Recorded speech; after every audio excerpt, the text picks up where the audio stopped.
morning, viewers. Welcome to my brief devotion titled Fresh Bread. And I do hope that it makes an impact in your life as you begin a new day in Christ. There is a great lesson to be learned from the relationship between Ruth, the Moabitess woman, and Naomi, a Jewish woman who happened to be Ruth's mother-in-law. Ruth had married Naomi's son, who had died, and Ruth, who was considered to be a very beautiful woman, was told by Naomi to get back to her mother's house and start a new life, while Naomi decided to get back to Bethlehem to carry on with her own life. But looking at the response of Ruth, she told her mother-in-law Naomi, "Entreat me not to leave you or to return from following you. For where you go, I will go, and where you lodge, I will lodge. Your people shall be my people, and your God, my God." Finally she said, "Where you die, I will die, and there will I be buried." Can we get to see disciples of Jesus Christ wanting to hold on to Him in spite of the despair, like Ruth wanted to stick on to Naomi? So when the two returned to Bethlehem, God opened a new door for Ruth to work in a very rich man's field.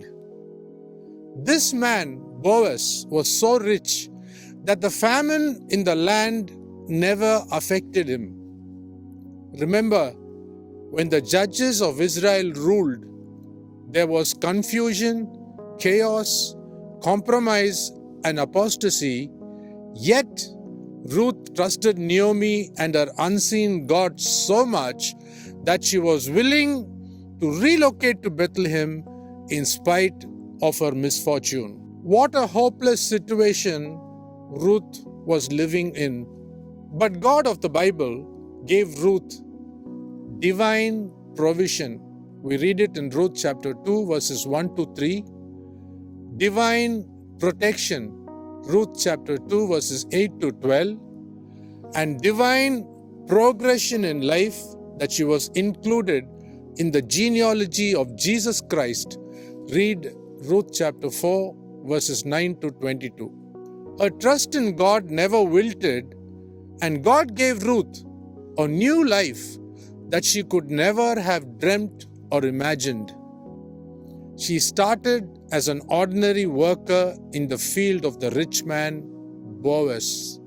But God orchestrated events in such a manner that she could marry the rich man Boaz and even own the field she once worked as a worker. God, till this day, gives hope to those who realize that their lives are hopeless and turns them to lead extraordinary lives through His divine power. When ordinary men and women surrender their lives to God, their lives become extraordinary. Think about this. See you tomorrow, God willing.